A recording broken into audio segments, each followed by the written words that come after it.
Bonjour, bonsoir, bonjour. Bienvenue dans un nouvel épisode de Chili TV, dimanche doucement, épisode 2. Dans le sofa, ici ça chill. Oui monsieur, oui madame. De sortie, on rejoint la partie. Coup franc lucarne ici que les rurtis. Ils ne veulent plus de talent, n'écoute que les marchands. On touche des avances, pourtant gros on est devant. Mala sur mala, ça paye pas. Blabla sur blabla, des rodins. C'est dimanche, c'est la chillance. Allez vous prendre un verre de jus ou un verre de chocolat chaud hein, si vous avez froid, tu vois. On va parler de tout et on va parler de rien. Aucun sujet tabou, on est entre nous, on se pose et on chill. C'est bon ou pas? C'est bon? Merde. J'ai cassé mon micro.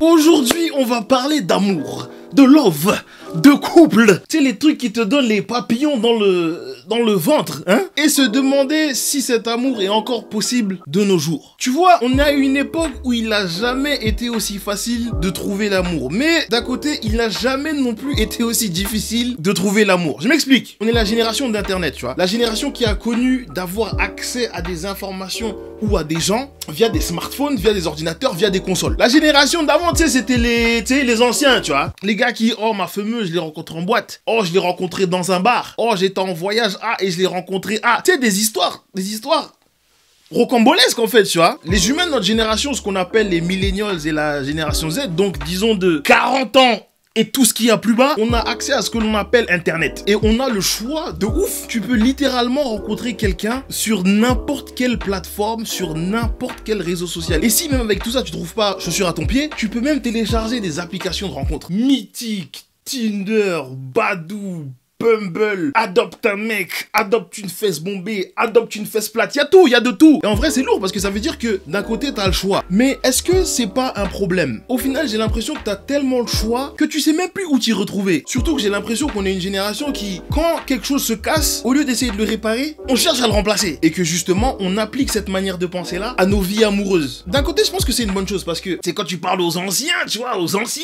Des fois t'entends des délires du genre, si je savais, j'aurais fait les choses différemment. C'est une once de regret, tu vois. Parce qu'en vrai, je pense qu'à l'époque, la manière de penser était différente dans le sens où quand tu te mets avec quelqu'un et que la flamme s'éteint, tu fais quand même en sorte de rester là parce que tu t'es engagé. Alors que de nos jours, j'ai l'impression que ça marche pas avec toi, c'est pas grave, il y en a 1000 qui m'attendent dehors. Ha, le monde est méchant. Mais est-ce qu'en soi, c'est un problème de penser qu'on peut remplacer quelqu'un du jour au lendemain? Je pense que pour ce sujet-là, chacun voit midi à sa porte, tu vois. Mais je pense aussi que les réseaux sociaux contribuent beaucoup à une vision de l'amour qui serait un peu erronée. Je m'explique. Sur les réseaux sociaux, sur les plateformes du genre YouTube, Instagram, Snapchat, ce que tu veux, tu vois. Un réseau social qui te permet de voir la vie de quelqu'un d'autre, on romantise l'amour. Les créateurs de ce genre de contenu-là mettent en avant ce qui fait vendre, ce qui va donner envie à quelqu'un de regarder la vidéo ou d'interagir avec la publication ou d'acheter un produit. Le problème avec cette manière-là de faire les choses, c'est que j'ai l'impression qu'ils mettent en avant seulement les bons côtés du couple et de l'amour. Et le problème, c'est que en tant que récepteur de cette information-là, de ce post-là, de cette vidéo-là, de ce réel-là, de tout ce que tu veux, tu vois cette information positive, tu vois, cette vision du couple parfait, et tu dis, c'est à ça que doit ressembler l'amour. Et en vrai, en te référant seulement à ces choses-là, t'aurais pas tort. Mais le problème, c'est que si t'as déjà été en couple, tu sais déjà de quoi j'ai parlé, hein. Si t'as pas encore été en couple, je vais t'expliquer. Le problème, c'est que l'amour, malheureusement, c'est pas toujours 100% top. C'est pas toujours rose, c'est pas toujours les bisous, les câlins. Chacal, il y aura des embrouilles, il y aura des cris, il y aura des désaccords. Et c'est normal, Tu choisis de partager ta vie avec quelqu'un qui n'est pas forcément de là où t'es, qui n'a pas forcément grandi comme t'as grandi, qui ne connaît pas forcément les codes que toi tu connais. Et c'est normal qu'à un moment donné, il y aura une altercation, tu vois. Ce côté-là de l'amour, on le montre pas sur les réseaux sociaux, on le montre pas sur les vidéos YouTube. Tout ce qu'on montre, c'est les bisous, les câlins, les grands mariages, la maison. D'ailleurs, on va parler de la maison, mais je finis. Les voitures, les bébés, c'est tous les trucs qui font des papillons dans le ventre, alors qu'en vrai, ça va beaucoup plus loin, en fait, tu vois. Le problème, c'est qu'on va regarder une vidéo entre 30 secondes et, vas-y, 1 heure pour les plus longues, des vidéos montées, des vidéos coupées, et on va se dire, voilà la vie de couple que je veux. Alors qu'en vrai, c'est 30 secondes à 1 heure de la vie de quelqu'un, déjà, de 1, que tu ne connais pas, de 2, tu sais pas ce qu'ils ont fait le reste du temps, de 3, tu sais pas ce qu'ils ont enlevé du montage. Ça se trouve, entre 2 séquences de bisous dans la vidéo, ils se sont mis des patates, tu sais pas, en fait. Et je pense que ça, si t'as pas connu une vie de couple au préalable, tu vois, et en vrai, même si t'as connu une vie de couple, je pense que ça t'influence quand même, tu vois. Je pense que ça t'influence quand même. Mais si t'as pas connu de vie de couple avant ça, et tu regardes ça et tu te dis, bah voilà, ça c'est la vision de l'amour. Et tu te retrouves en couple et tu vois que c'est totalement différent et tu dis, bah ça a pas marché avec elle, je sors mon téléphone et je vais chercher d'autres fesses bombées. Je pense que les réseaux sociaux, déjà, c'est à prendre avec des pincettes, avec de bonnes pincettes. Ensuite, l'immobilier, pour parler de l'immobilier. Les histoires de couple, à l'époque, on se met en couple, on achète une maison, on achète une voiture et happily ever after. Ils vécurent longtemps et eurent plein d'enfants, hein. Sauf qu'aujourd'hui, non, en fait, asseyez-vous. Là, je suis assis, mais faut que je m'assoie encore. Si on veut acheter des maisons, mais est-ce que t'as vu les prix des baraques? Chacal, à l'époque de mes parents et sûrement des vôtres, j'ai l'impression qu'on achetait des maisons pour 2 baguettes et un croissant aux amandes. Aujourd'hui, il faut des sommes astronomiques juste pour poser un acompte, juste pour l'apport, pour aller chercher le prêt. Faut que tu sois pote avec la banquière, visite médicale, faut que tu donnes un rein, faut que tu donnes la jambe gauche de ton daron, faut que tu fasses un pacte du sang avec le directeur de l'établissement financier qui va t'accorder le prêt. C'est une dinguerie d'acheter une maison aujourd'hui. Et je pense que ça joue aussi beaucoup dans la vision du couple de certains. En vrai, je pense que la plupart d'entre nous, déjà qu'on est à la recherche du blé, tu vois, du flouze, de la caillasse, du bif, hein. Et si t'es dans l'optique, parce qu'en vrai je pense que c'est la majorité qui pense comme ça, si t'es dans l'optique d'acheter une maison, frère, c'est compliqué. T'as le travail, t'as la voiture, t'as envie d'acheter une maison, t'as envie de faire des trucs, t'as envie de faire de l'argent, mais tu gagnes pas assez d'argent. Tu sais, il y a plein de trucs qui font que ça affecte un peu la donne, contrairement à l'époque où, il y avait pas forcément ce genre de prise de tête là, si je peux me permettre, tu vois. Ensuite, les enfants, them kids. Frère, dans le monde d'aujourd'hui, on nous bombarde avec des informations qui sont pas forcément très, comment dirais-je, très rassurante. Réchauffement climatique, des partis politiques un peu extrêmes qui se retrouvent presque dans des positions de pouvoir. Mais je suis en train de le dire à haute voix là, je me rends compte qu'on vit dans un monde de malades en fait. On devrait être en train d'avancer carrément, j'ai l'impression qu'on est en train de faire marche arrière. Mais bref, ça c'est un truc pour un autre jour. Tu sais, quand tu regardes les informations et l'état du monde, les nouvelles sont pas très rassurantes, tu vois. Et en vrai, je peux comprendre que quelqu'un n'ait pas forcément envie de mettre la vie, parce que faut aussi prendre conscience qu'un enfant, c'est quelqu'un qui, oui, certes petit, mais va devenir adulte, va devenir comme moi, tu vois, grand et fort, tu vois. C'est un être à part entière, tu vois. Et je pense que c'est une grosse responsabilité de se dire qu'on va amener un être dans ce monde-là. Et en réfléchissant comme ça, je pense qu'il y a beaucoup de monde qui se disent, est-ce que j'ai vraiment envie d'amener quelqu'un dans un monde qui, là, actuellement, n'a pas l'air très rassurant, tu vois. Après, bon, je dis pas non plus que voilà, c'est la fin du monde, quoi qu'il semblerait que la Russie, l'Ukraine, les États-Unis, la France, etc.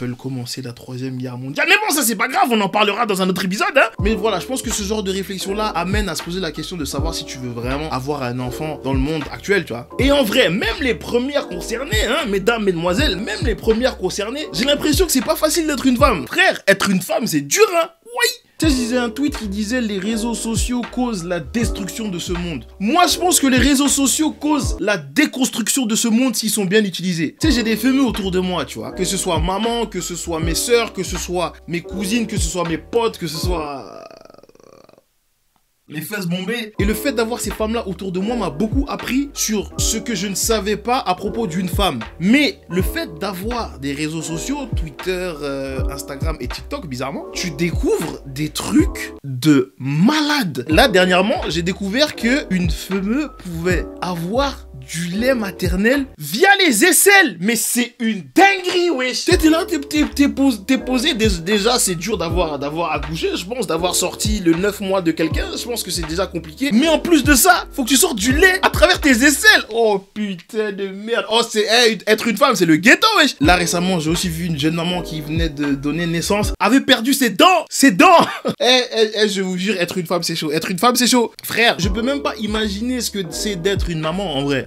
Déjà un gros cœur sur toutes les mamans du monde. C'est vous les meilleurs, en vrai, c'est vous. Là, en Angleterre, ils viennent de sortir le résultat d'un sondage qui disait que 50% des femmes arrivées à 30 ans n'ont pas encore d'enfants. Comparé à, si je dis pas de bêtises, à prendre avec des pincettes, 21% en 1980. Si je dis pas de bêtises, hein. Mais en vrai, en étant une femme, en voyant que c'est chaud d'avoir une maison, en voyant que dans le dehors, c'est compliqué, en voyant que les naissances ne sont pas aussi glamour que ça, on peut pas forcément dire que les conditions sont super adéquates pour avoir avoir un enfant, tu vois. Et encore, on n'a même pas parlé du rapport que ces femmes ont aux hommes, parce que le comportement des hommes par rapport aux femmes est pour certains d'entre nous, hommes, absolument déplorable. Ce qui est chaud, c'est que plus je grandis et plus je me rends compte que la grande majorité, très grande majorité, s'est déjà fait agresser, que ce soit verbalement ou physiquement, par un homme, tu vois. Moi, en tant qu'homme, j'ai pas le souvenir de m'être fait agresser, que ce soit physiquement ou verbalement dans la rue comme ça. Mais je suis aussi un frérot avec une gigabarbe, un frérot avec un bras qui, tu vois, un frérot avec 3 chiffres sur la balance. Je pense que pour la majorité, je suis assez dissuasif vu de l'extérieur, tu vois. Maintenant, en tant que fameux, tu fais 50, 60, 70 kilos, t'as pas la force d'un bonhomme, un gars un peu baraque vient te parler,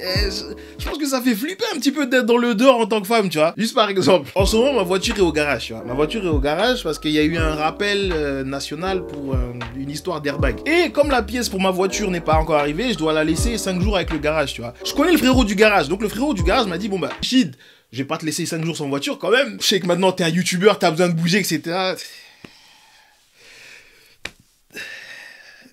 C'est ça, les frérots ils abusent, les frérots ils aiment trop abuser. Mais voilà, je sais que t'as besoin de bouger, etc.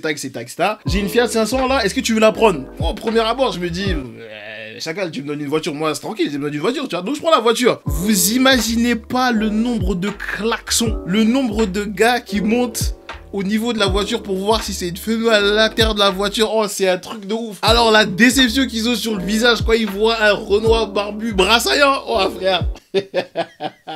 Être une femme c'est dur dans le dehors, même dans ta Fiat 500, c'est un délire, hein, c'est un délire frère. Quand une fameuse se fait agresser par des hommes et que d'un autre côté elle doit aussi aller chercher l'amour chez les hommes, tu vois ce que je veux dire? Donc en vrai, pour conclure, je pense qu'on est dans une ère où on a accès à énormément d'informations. Et je pense qu'avec toutes ces informations-là, on doit essayer de s'améliorer en tant qu'humain, tu vois. Je pense qu'il y a des comportements à ne plus avoir, tu vois. Déjà en tant qu'homme par rapport aux femmes, le fait d'agresser les femmes, de les siffler dans la rue, ce genre de trucs-là, je pense que déjà ça, faut qu'on level up, tu vois, en tant que bonhomme. Je pense qu'on devrait aussi peut-être voir les choses différemment par rapport au fait de devenir propriétaire dans l'immobilier, tu vois. Parce que malheureusement, c'est dur à entendre, mais malheureusement, on sera pas tous riches. Hein, on sera pas tous riches, on n'aura pas tous forcément les moyens de s'acheter une maison, tu vois. Et je pense que malheureusement, c'est bien de rêver, tu vois. Mais je pense que malheureusement, faut voir les choses en face et voir la réalité et se dire que c'est peut-être pas forcément le plus important d'acheter une maison, mais ce qui est super important, c'est d'avoir minimum un toit sur la tête, tu vois. Je pense aussi qu'on devrait arrêter de romantiser l'amour. Les vidéos que l'on voit à la télé ou sur les réseaux sociaux ou sur YouTube, c'est des vidéos coupées, c'est des vidéos montées qui montrent qu'une infime partie de la vie d'autres personnes que l'on ne connaît pas dans la réalité. Donc se baser sur cette vision de l'amour là est erroné. Et je pense que d'avoir le choix c'est lourd, mais qu'on devrait peut-être faire plus d'efforts quand la personne avec qui on se met en couple ne va pas forcément dans notre sens. Ne pas chercher à remplacer cette personne tout de suite, mais peut-être chercher à réparer là où c'est réparable, tu vois. Honnêtement, j'ai de l'espoir. J'ai l'espoir pour notre génération. Je sais qu'on va trouver l'amour. On doit trouver l'amour. Parce que sans amour, il n'y a rien. Je sais même pas pourquoi j'ai dit ça. Je sais même pas d'où elle vient cette expression. Mais c'est trop l'amour, gars. L'amour, c'est trop doux. L'amour, c'est trop... les papillons dans le ventre. L'amour, c'est trop doux. Donc voilà, j'espère que vous avez kiffé cet épisode. J'espère que vous avez chillé. Hein? Parlez-en à vos potes qui viennent chiller avec nous. Hein? On conjugue le verbe chiller tous ensemble. Hein? Je chillais, tu chillas, il chilla, nous chillons, vous chillâtes, ils chillèrent. Hein? Prenez soin de vous, prenez soin de vos proches et on s'attrape bientôt dans un nouvel épisode. Allez, ciao!